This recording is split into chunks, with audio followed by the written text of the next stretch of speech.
الحقيقة السابعة هو طور المضغة، تحول هذه العلقة إلى مضغة، وذلك في بداية الأسبوع الرابع، وبالتحديد في اليوم 22 يبدأ القلب في النبض، انتقل الجنين إلى طور جديد وهو طور المضغة.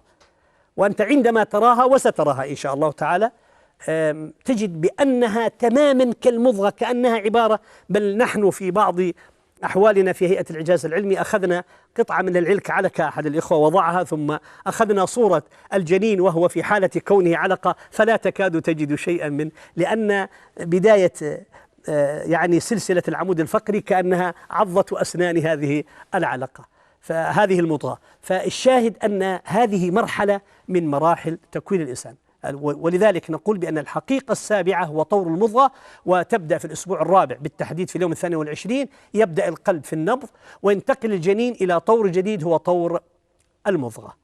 طور المضغة لو تشاهدونها الآن، هذه المضغة تماما، المضغة في اللغة قطعة كالبضعة من اللحم، لا شكل فيها ولا تخطيط، قدر ما يمضغ الماضغ تتكون من العلقة، وهكذا يقول ابن كثير في تفسيره. أما الألوسي فيقول قطعة لحم بقدر ما يمضغ، لا استبانة فيها ولا تمايز فيها، هذا كلام علمائنا. لكن العجيب سبحان الله، عندما يقول الله عن المضغة مضغة مخلقة وغير مخلقة، فما هي هذه المضغة المخلقة وغير مخلقة؟ بتحول الجنين وتغيره الدائم، هذا التحول والتغير يؤدي إلى ظهور براعم اليدين والرجلين والرأس والصدر والبطن، كما تتكون معظم براعم أعضائه الداخلية في النصف الثاني من هذا الطور تقريبا.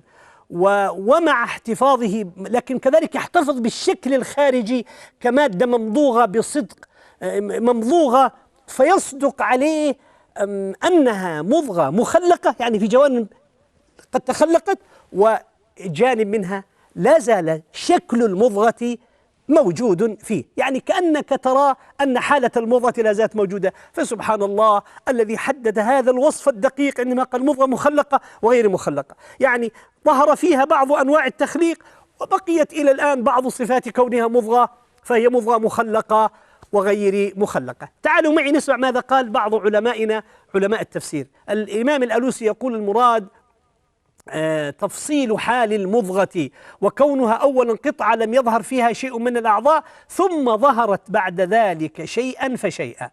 ابن كثير يقول مضغة قطعة كالبضعة من اللحم، لا شكل فيها ولا تخطيط، ثم يشرع في التشكيل والتخطيط، فيصور منها الرأس واليدين والصدر والبطن والفخذان والرجلين وسائر الأعضاء. ولهذا قال الله تعالى ثم من مضغة مخلقة وغير مخلقة. أليس ذلك داع إلى التأمل والتعجب أن يحدد الله لك هذه الحالة بهذه الدقة المتناهية، فيقول لك مضغة قد ظهر فيها بعض التخليق ولا زالت وصف مضغة ظاهرة عليها. ماذا يعني ذلك أخي الحبيب إلا أن يكون هذا الكلام بدقته المتناهية هو دقة من صنع، دقة من خلق، دقة من يعلم السر وأخفى، دقة الذي قال عن نفسه ألا يعلم من خلق وهو اللطيف الخبير. سبحان الله سبحان الله سبحان الله. أحبتي، أتوقف قليلا ثم أعود إليكم لكي نستكمل حديثنا في هذه الجوانب العجيبة، وبالله التوفيق.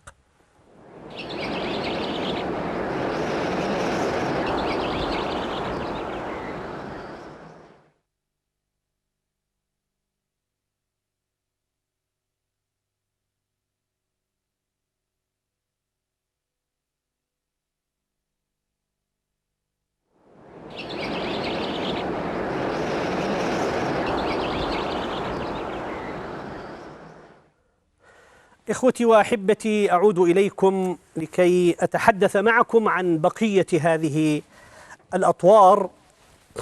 وهذا الطور الذي سوف نتكلم عنه الآن هو طور العظام.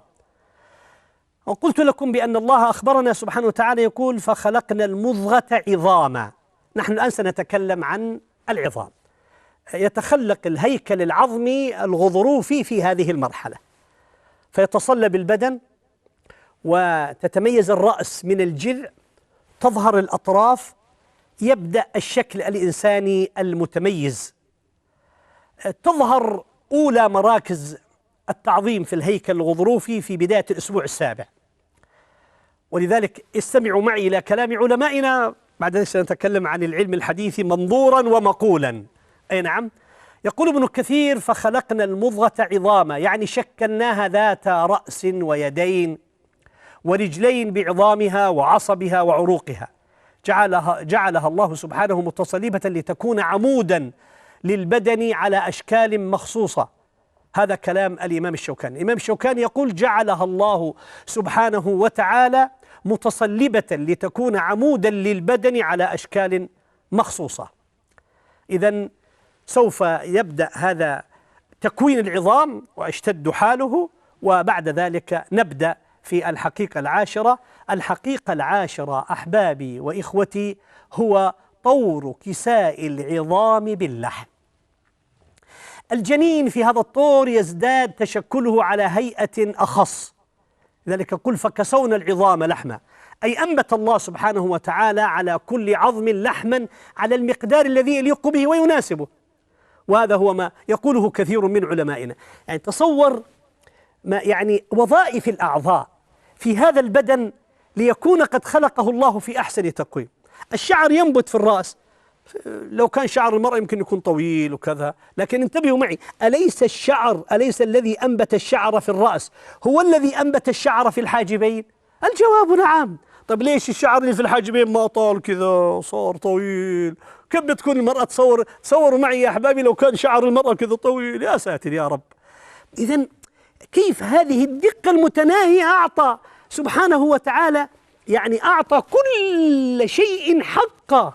اللحم أعطى الله سبحانه وتعالى اللحم في ساعديك بهذه الكيفية، في الفخذين ممكن يكون أكثر لأنه محتاجة إلى أن تكون عمودا يرتكز عليه الجسم. تصور لو كان هذا الضخامة في يدك، صارت يدك قد كذا. يعني ما في شك. شوف، أقول بأن هذا الأمر سبحان الله. ولهذا الله سبحانه وتعالى يقول: وفي أنفسكم أفلا تبصرون. يا أخي ابصر في نفسك كيف أن الله أعطى كل شيء خلقه ثم هدى فيه. يعني وتصوروا معي الآن، يعني عندما نتكلم عن قضية هذه الجينات ودور كل جين في حركة معينة، لو كان في هذا الحاجب يعني شعرة كذا رايحة يمين أو يسار، يعني طلعت كذا أو راحت كذا، تدري هذه أن لها جين قد خلقه الله لتكون هكذا. إذن كل شيء بتقدير، بدقة متناهية، بحكمة بالغة فعلها الحكيم الخبير سبحانه وتعالى. على أي حال، دعونا نعود إلى قضيتنا. يقول: فكسونا العظام لحما، أي أن الله أنبت الله سبحانه وتعالى على كل عظم يعني لحما على المقدار الذي يليق به ويستحقه ويحتاجه. ابن كثير عليه رحمة الله يقول: جعلنا على ذلك ما يستره ويشده. نعم. وأما الإمام المراغي يقول: فجعلنا اللحم كسوة للعظام فأشبه بالكسوة الساترة للجسم. ورحم الله علماءنا. وهذا يتوافق مع ما ثبت في علم الأجنة من أن العظام تخلق أولا ثم تكسى بالعضلات في نهاية الأسبوع السابع، وخلال الأسبوع الثامن من تلقيح البويضة. في الآيات القرآنية معلومات أخرى تشدنا، ألا وهي مراحل نمو الإنسان في رحم أمه. تخبرنا الآيات القرآنية أن العظام هي البادئة في التكوين، ثم تظهر العضلات بعد ذلك وتلتف حول العظام. يقول تعالى: بسم الله الرحمن الرحيم: ثم خلقنا النطفة علقة، فخلقنا العلقة مضغة، فخلقنا المضغة عظاما، فكسونا العظام لحما، ثم أنشأناه خلقا آخر، فتبارك الله أحسن الخالقين. العلم الذي يبحث في تطور الجنين في بطن الأم هو علم الأجنة، وكان علم الأجنة يعتقد حتى فترة قريبة أن العظام والعضلات تتكون وتنمو في وقت واحد. ولهذا السبب ولفترة طويلة من الزمن ادعى بعضهم أن هذه الآية تتعارض مع العلم، ولكن الأبحاث المجهرية المتطورة التي أمكن إجراؤها بفضل التطور التقني كشفت أن المذكور في الآيات القرآنية صحيح تماما. فأولا، تتكون الأنسجة الغضروفية التي تتحول إلى عظام الجنين، ثم بعد ذلك تجتمع خلايا العضلات بتمييزها من بين الأنسجة المحيطة بالعظام وتحيط بهذه العظام. هذا الوضع يعرف في منشورة علمية تدعى الإنسان المتكون كما يلي: في الأسبوع السادس تظهر المرحلة العظمية الأولى في العظم الرغوي خلال تتمة التغضرف، وفي نهاية الأسبوع السابع تبدأ المراحل العظمية في العظام الطويلة. أثناء استمرار العظام في النمو تميز خلايا العضلات وتنشأ كتل العضل، وهكذا تتفرق أنسجة العضل في فرق العضلات الأمامية والخلفية للعظم.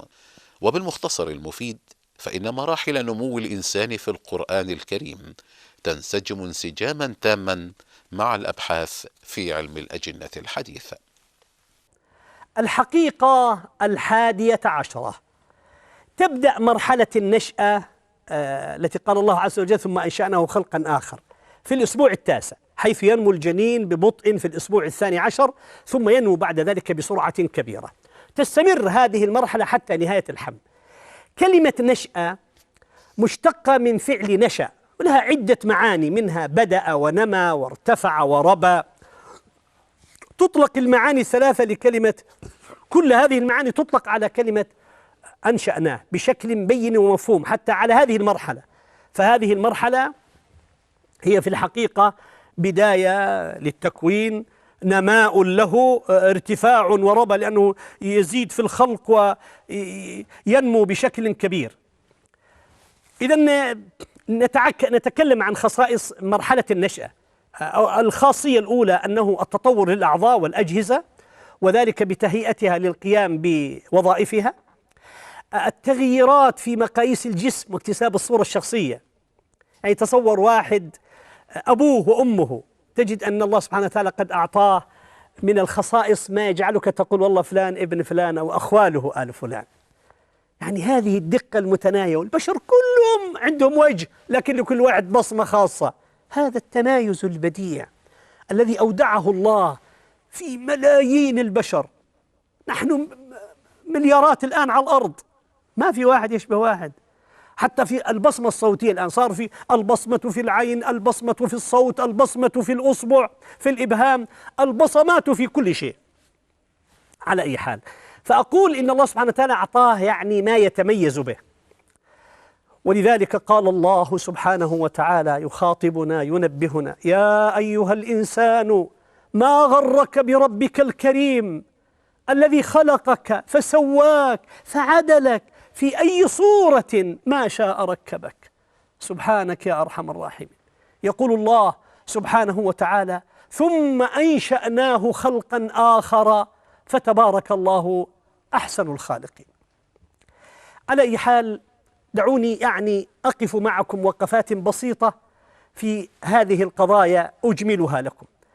لقد سبق القرآن بهذه النصوص عصر الكشوف العلمية، فما ذكره القرآن الكريم منذ 14 قرنا هو ما قررته حقائق علم الأجنة اليوم.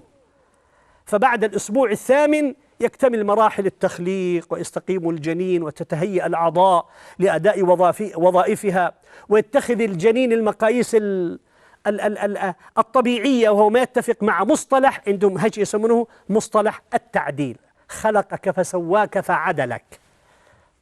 كذلك تتغير مقاييس الجسم، تغيير مقاييس الجسم، وتتضح الصورة البشرية، ويكتسب الجنين الصورة الشخصية له، وهو ما يتفق مع مصطلح التصوير: خلقك فسواك خلق فسوى وقدر وهدى وصور الإنسان في أحسن صورة.